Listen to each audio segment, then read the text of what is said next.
Well, hello again, and welcome to another episode of Sermon B-Sides. My name is Rusten. I'm one of the pastors at Cormdale Church, and I'm here with my buddy, my pal, my partner in crime, Pastor Jon. How you doing, Pastor Jon? I'm doing well, Rusten. Doing well? This is our second episode. Yep. So we've greased the skids a little bit on the first one, and Mondays are always interesting because you're always tired. Yeah. Recovering from Sunday. But I was telling you earlier, my son is playing on the church softball team, and they had a game at 8:30 last night. Oh. And usually by 8:30, we're watching a movie. We've had charcuterie. I'm just ready to crash. I was like, no, we're at the game. But it was a lot of fun, and they won by a lot. But it's taken a toll. So, yeah, I bet. Lots of coffee this morning. I know those Sunday evening activities, sometimes they get pretty, after the Sunday morning, they can be pretty tiring for sure. Yeah. Church but family fun. meetings on a Sunday, or the building vision prayer night. It's all good things. Yeah. But it's you know how it is. You preach the three sermons, and afterwards it's you're really not good for anything the rest of the day except for hanging out on the couch and taking a nap. And you don't want to think or do anything physical. And then when you try and get yourself back up and going, and then after that, then you have the next crash. Anyways, yeah. Yes. No, that is totally how it is. And I used to have I used to get a bunch of energy after preaching. I crash now. It's a thing. I used to think you guys get all tired afterwards, and oh no, it must have just been youth thinking. That must be what it was. Yeah. Well, we are looking at Romans 13 today. And this is one of those chapters that, we heard a lot about this chapter back in 2020. I think you brought this up during the sermon, actually. And I thought it'd be kind of cool to start this off by just saying, or just by asking the question, what did we learn during 2020, and and how does Romans 13 fit into that? What did we learn in 2020? Did we learn anything? We learned a lot about China.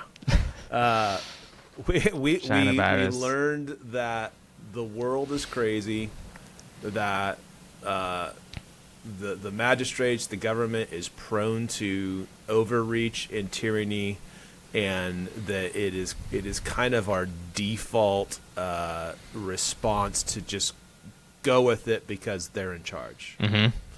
And I think I can just say personally, I think that we tend to see a power structure. I think as Christians we say, well, God's at the top, right? Yeah. We know that. We're not atheists. God's at the top. But then I think we see under God is government, and then under government is the church. And so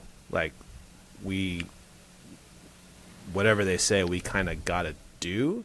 Yeah. And even though I think in our minds we thought, well, there's limitations to that, but we never had to actually think through what those limitations were in a practical way that it would actually cost us something. Yeah. So I think in the sermon I described it as we had kind of theoretically thought through Romans 13. Yeah. But it's very different when the governing authorities literally tell you can't sing at church. Oh yeah. Yeah.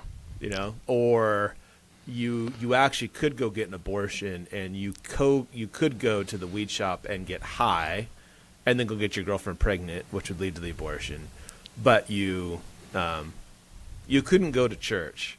And I think people outside the church didn't understand how crazy it was, but I remember it on one day it clicked for me where I was you all that stuff was thrust upon us, and you're oh, there's this virus, there's a thing called pandemics, there's and you're okay, how do you process all of this? And on the same day, I'm not making any of this up because it sounds like I'm making it up, but this is just the truth. On the same day, in the morning I woke up, I went to Starbucks, I went inside Starbucks, I ordered a sandwich and probably an Americano, and the person behind the counter handed me the coffee and handed me the sausage egg sandwich thing.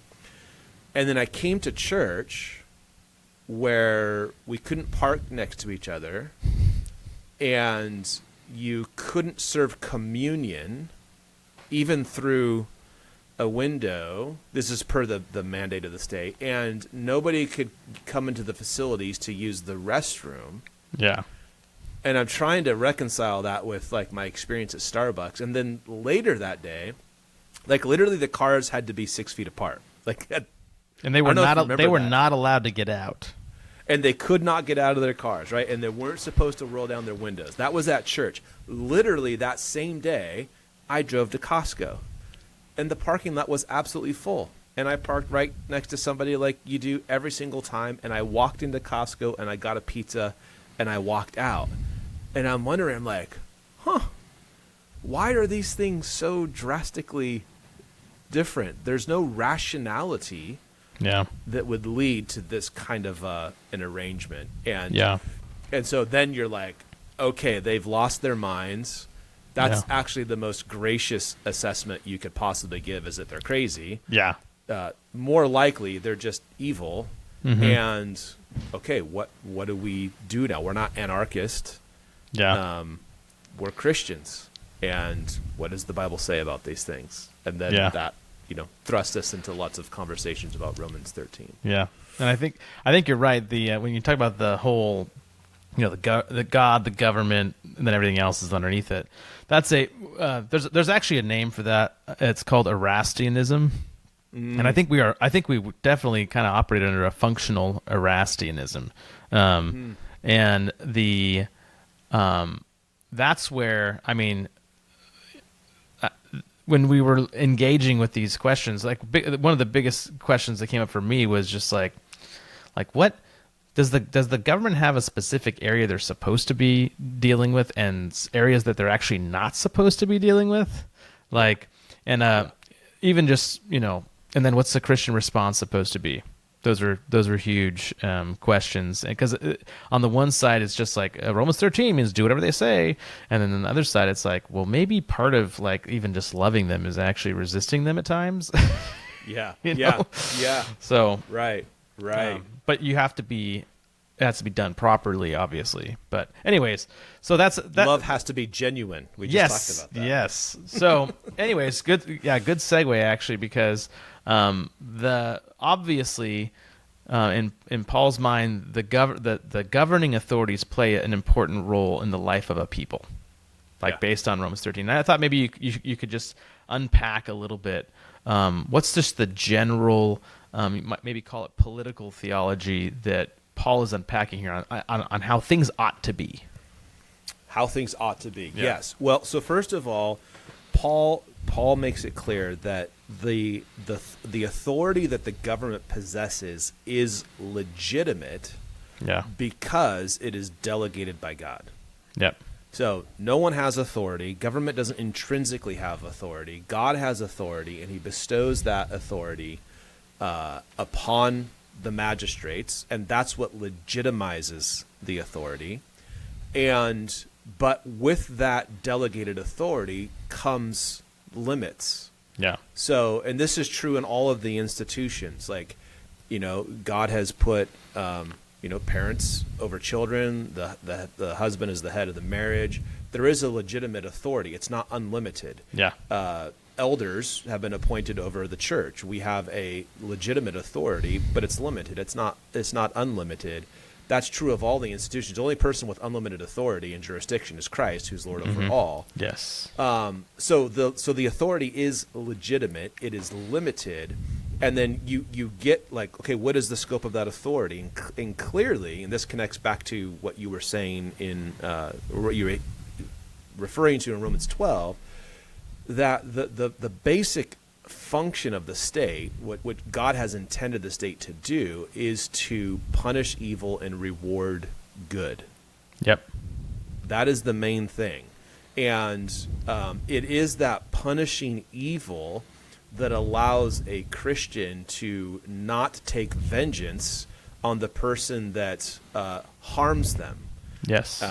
We do not have to carry out justice on somebody who commits a crime against us, because God carries that justice out. but he doesn't do it by some magical lightning bolt that comes out of the sky and strikes somebody dead. Now, he could do that. Yeah.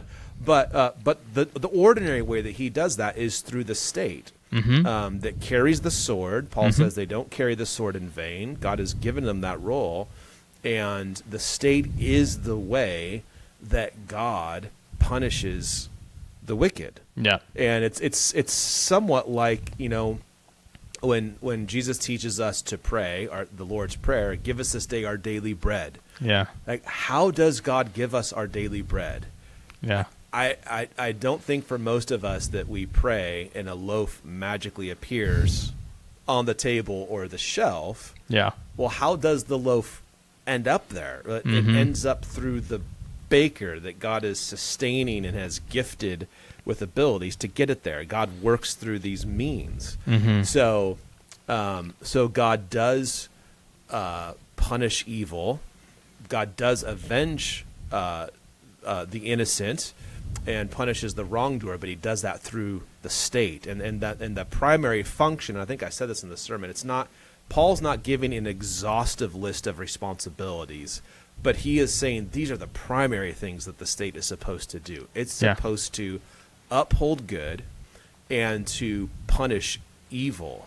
And those categories of good and evil, and this is where I think some of the stuff with COVID becomes really relevant. Those categories are defined by the word, not by the state. Yeah, for sure. Yeah, there are a lot of things that are, and one of the things, I guess there are a lot of things that kind of get asked downstream from that basic principle, right? Like, I think that you then have to ask, okay, so that standard of the word, right? How do we define what are things that are, I guess, punishable by the state, right?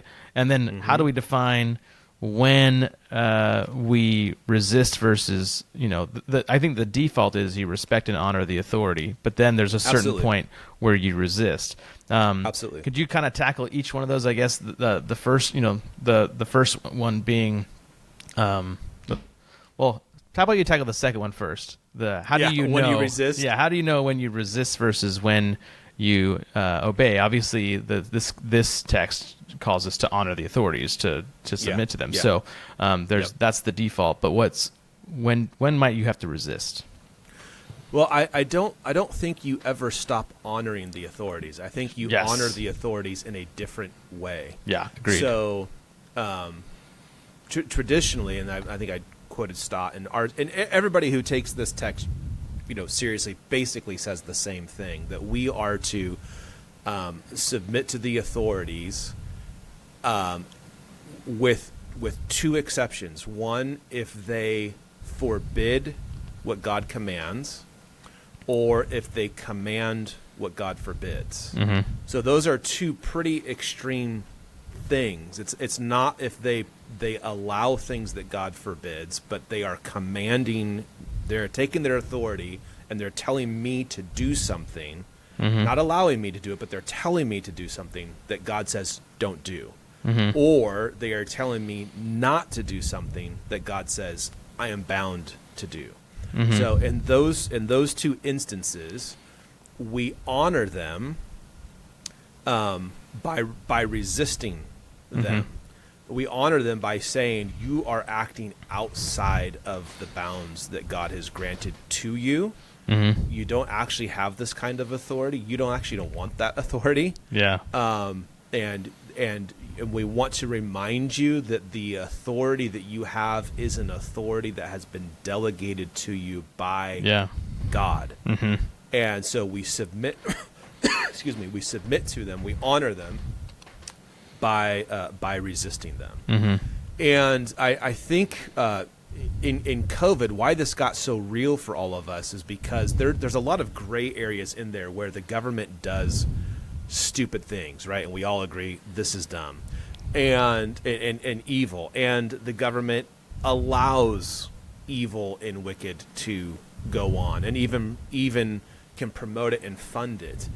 But once the government starts looking at you and says you must do this thing or you cannot do this thing, then there's a clear line that has been crossed. And I don't know in our lifetime that we had ever experienced something that was so blatantly violating that principle of telling us to do or to not do something that God commands us to do. For sure. Yeah, one of the I kind of wonder what your thoughts would be on whether or not there's an application here, which is like, I mean, I think that some people have taken this to refer not just to like, because it's really easy to be like, okay, God told you to do this. If they're telling us not to do that, then that's obviously out of bounds. And then if they're telling you to do something that God says not to do, that's out of bounds.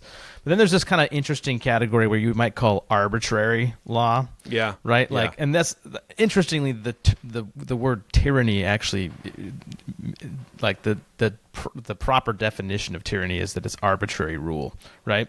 It's not done for the good.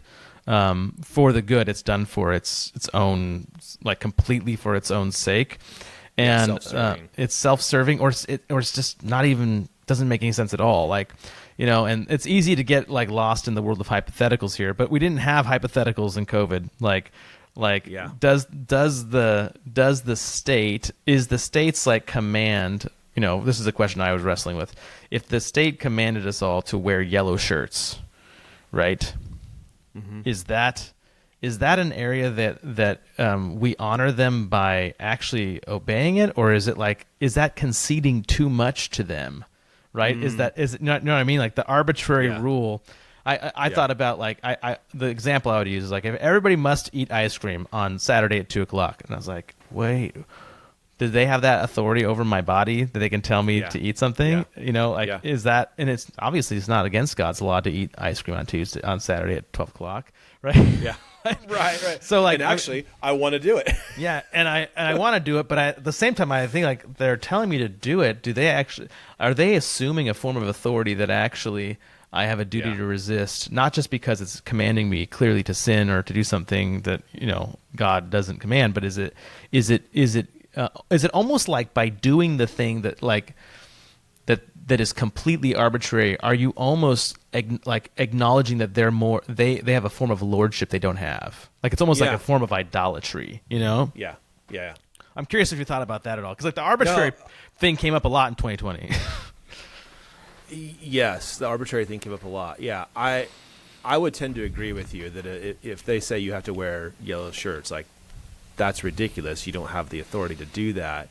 And I think to find that, I wouldn't just go Romans 13. We have the benefit of like, we actually have a covenant, or a contract with our government, and its authorities are limited per that contract. Yeah, for sure. And so, and I love, I quoted that in the sermon that per our own the contract that we have with the government, per its own words. Yeah. God is the one who gives rights, and the government is to defend those rights, to protect those rights. Yeah. And that's the whole reason that you have a government. Yeah. And so when the government gets outside the bounds of protecting those rights, it's outside of its legitimate authority. Just like you could say, if Dad says you can only breathe through your nose from the hours of 4 to 5 p.m., you'd be like, well, Dad, does he have an authority? He does have an authority, but that is outside the bounds of the authority that he has. Yeah, it's arbitrary.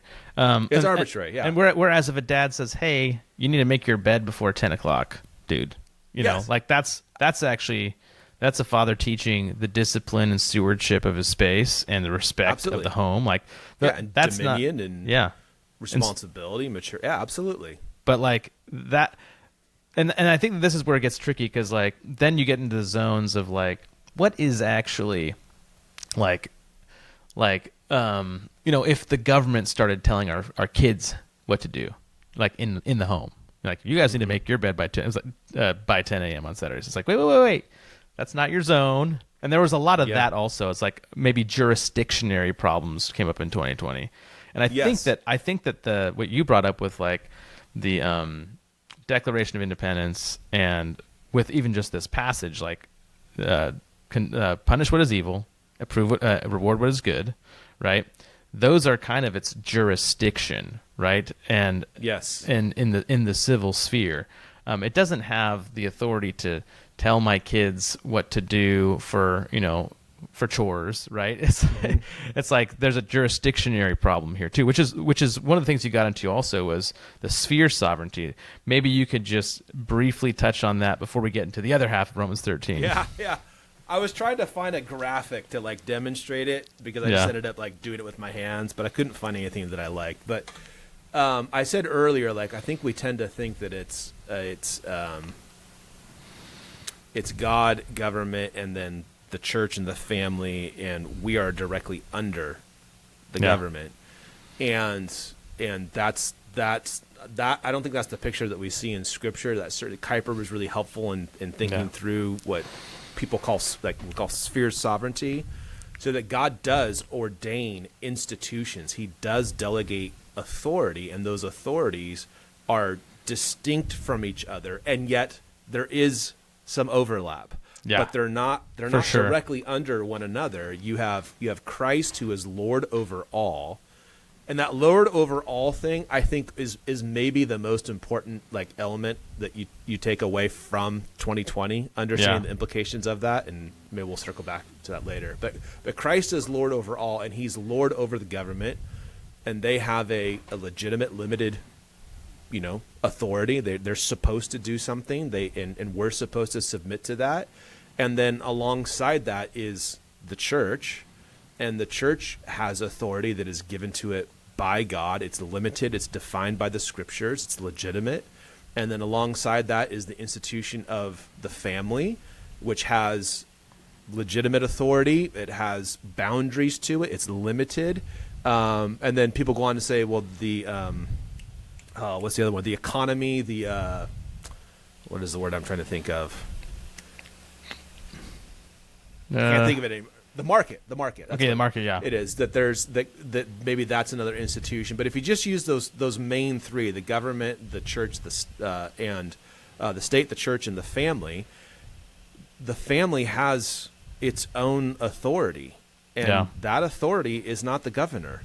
And the church has its own authority that it's under, and that authority is not the parents. And the government has, the state is under authority, and they're unique authorities. Now, and so those are the three. They're kind of parallel, if you will, if you think of it visually. And there is obviously some overlap because when a member of a church commits a crime, like we are appealing to the state. Absolutely, yeah. Because the state holds the sword, and that's our duty to do that. And we would submit to the legal process as is prescribed by the state. When there is a church discipline issue, we don't send those people to the state unless it's a crime. But if it's a sin issue, like we're dealing with that. And if you have a child that's going through a hard time, you don't hand them over to the state. It's like parents deal with that, but they might involve the church. For sure. Right? So for wisdom and counsel. There is some back and forth there, but the idea is that you've got these main institutions that God has given legitimate, limited authority to. And in Scripture, you have symbols of these things. Like the state has the sword, the church has the keys, the parents have the rod. And that's a symbol of the authority that they exercise in the sphere that they have been granted authority over. But they're not ordered vertically like this. They are alongside of each other. And there's a problem when one sphere starts to take over or tries to take over another sphere. Right? And in COVID, what I heard and what you heard was like, we need to stay in our lane. And to that, it was like, well, what do you do when the government keeps encroaching in your lane? You have to address it. I'm not getting outside of my lane. They're getting inside of my lane. Like Yes. Inslee doesn't Yeah. get to tell us what our liturgy looks like on Sunday. Yeah, I remember explicitly talking about how I feel like what we were doing is we're giving the keys to the state, because Yeah. they were telling us who could and who couldn't come to church and have the table, and stuff Yeah. like Yeah. that was a no-go. Yeah. No, I remember very, very clearly that summer I took some time off because I was like, there was just bad stuff going on with my head and just darkness stuff. And when I remember coming back and our church, our leaders adopted this. We are going to have a default of submission. And I think it's important to have a pretty good threshold before you resist, because Yeah. I think there's you want to resist at everything, and then it's like it's just meaningless, right? Yeah. So we tried to comply. We kept meeting. There was a time where you guys were doing like 5 services Yeah. a day to try and comply with the mandates. And I remember coming back from that break on a Sunday and sitting in the back of the room, and I just felt like I feel like Inslee is destroying our church. And I remember I came back to you guys and I'm like, we're done with this. Like, we can't. This is too much. This is too far. I remember meeting with you in Paulsville and feeling like, oh, me too. I'm done too. Yeah, it's just over. So, yeah. So it's it's a weighty thing for sure. Yeah. Well, Romans 13 has more than just about the government in it, and we have some time to talk about what seems like a change of gears, but maybe just another application of what he's getting at here. We were talking about this before we started recording, and how it's like the first half of Romans 13 is about the law of the land, and the second half is about the law of the Lord.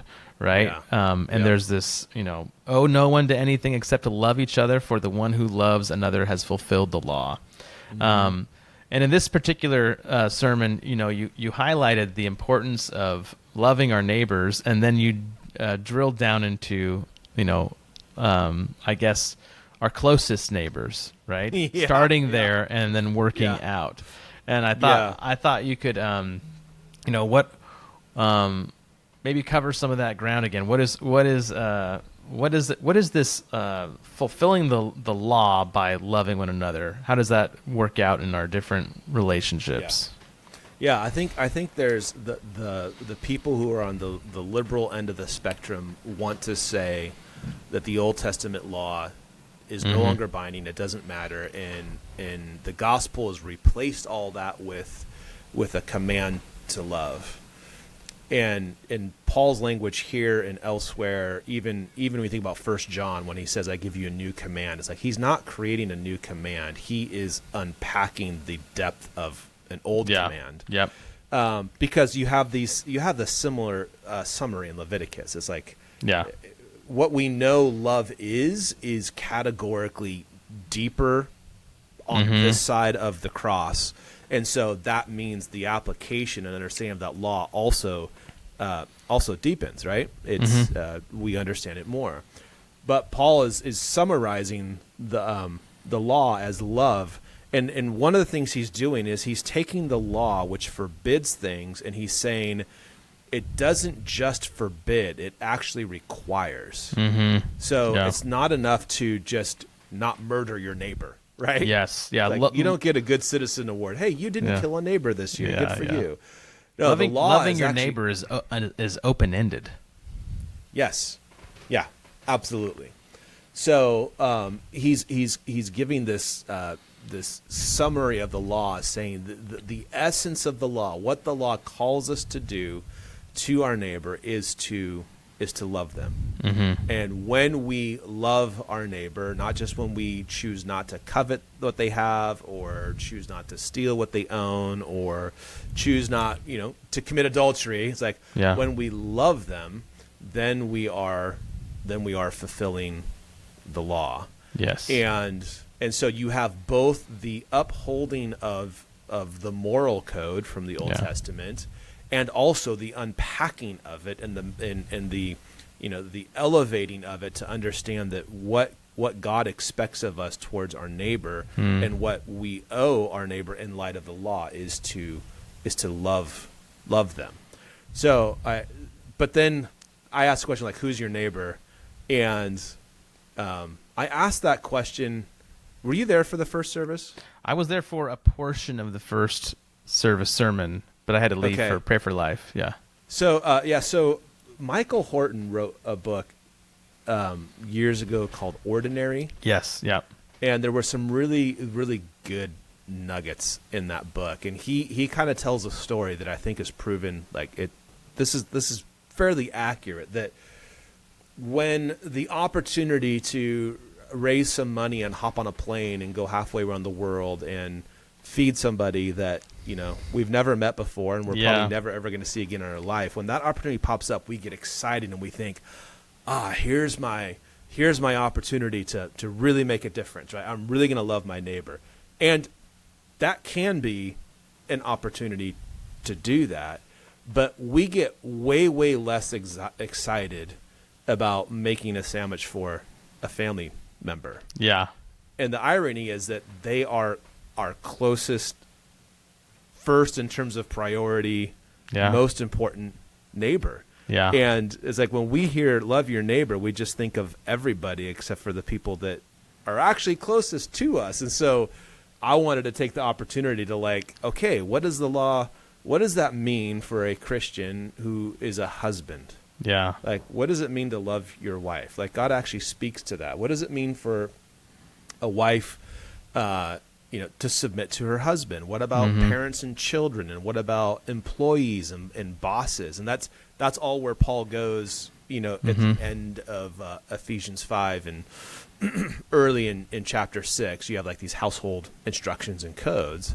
But those are all examples of loving your neighbor. And I was trying to paint I think maybe you were gone by this time. I was trying to paint this picture that, can you imagine what our community would look like if husbands loved their wives and wives submitted to their husbands and parents disciplined their kids in the Lord and kids respected their parents and workers worked really hard for their bosses and bosses honored their employees? Like, that would be incredible. Yeah. But we don't get excited about that, and we do get excited about going to some third world country, and it's it's just backwards. It's just backwards. Yeah. So I wanted that command to love your neighbor to land in a very local, practical, you can do this tomorrow. Yeah. And help people see, like, if we actually took this seriously and did it, it wouldn't matter who the mayor was. It wouldn't matter how crazy the city council was. It wouldn't matter how bad the school boards were. It wouldn't matter who got elected governor, because the community would be full of solid families and good workers and bosses, and that would change everything. Yeah. It's interesting how actually, when you say that, it kind of brings to light something that I think it's really easy to completely miss, and that's that how your household functions actually is to the detriment of or benefit of your community. So, like, even loving your family well and loving your kids well and bringing them up to love the Lord, like, that has a positive impact, not just on your home, but on everywhere. Like, what is the fruit of marriages that have dissolved, right? It's like broken homes. And then what are the fruits of broken homes in a community? Well, boys running wild and doing stupid stuff because there's not a dad in the home, right? Yep. Crime, all these things, right? Yep. And we have somehow disconnected the normal obedience that we're called to in the home disconnected it from the love of not of just the place God's put us. I think those two things are deeply connected. They're not like, you're not thinking about the community when you love your kids, but like they're deeply connected in that if you're loving your kids, you're going to see that, and there's tons of households in a community doing that. That's going to have an impact on the rest of the community. It's going to have an impact Absolutely. on economics of that place. It's going to have, it's Absolutely. going to be an absolute blessing. And so I think that we had talked about this in the past. You know, when you look at like Ephesians and you get to the household code, that's not just a like, and here's what you ought to do. It's also mission, right? Yes. It's yes. mission, and it's Yes. it's unpacking that gospel in a lived out way in a place. And I think that that's also what Paul's doing here. Is he's like even just, you know, talking about at this point in Romans 13, it's about how you're oriented towards the outside, right? And you know, that love for one another is incredibly important, and that faithfulness is incredibly important for that witness, right? And so I well, it also in a maybe like a practical way, it brings an appropriate amount of significance to what we think is mundane. Totally. Yes. So it's like Yeah. you think about like I'll bring this up from time to time, like the mom who is changing diapers, is feeding children, is ordering the home, is probably homeschooling, is doing all this stuff, and she's wondering, I really want to do something for God. Yeah. But all this stuff is like, it's just too much. I don't have the time to do it. And it's like, no, don't you understand? Yeah. Don't you understand that what you are doing is the most important thing in Yes. the world? That is your ministry. Yes. And in this kind of view of love and loving your neighbor, it brings the appropriate significance to the things that are mundane. Because, you know, when you open the Bible and you're like, okay, God is creating something that's really good and really beautiful, and He wants to bring it to the ends of the earth. Yeah. It's like He doesn't start an NGO, He doesn't start a government, He starts a family. Yes. Right? And it's like, that's the way. This is the way. This is the way. If you get healthy, God honored, not perfect, but healthy families, and you saturate a community with that, well, they become attractive, and other families start to become like that. And then, like what you said, there's a massive economic part to this. Yes. Because broken families correlates with crime, which correlates with law enforcement budgets, which correlates with jail budgets, which correlates with district attorneys and prosecuting, all that stuff. Yeah. It's like, you guys, this is like, there is a way to deal with this. Yeah. And you actually have the means to do it. You just have to understand how God has wired us to be, and the importance of these basic things of loving your spouse and loving your children and being a good worker. Yep.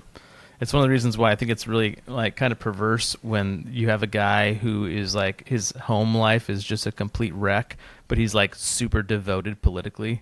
It's like there's something does not compute here, because you should have done the former without leaving the latter completely off, right? There you go. Absolutely. Well, I feel like that's a good way to end this episode of Sermon B-Sides. Hopefully it's given you guys a lot to chew on. Thanks for hanging out with us. Thanks for listening to Sermon B-Sides. Until next time, trust Christ, go to church, and love your neighbor. See ya. See ya.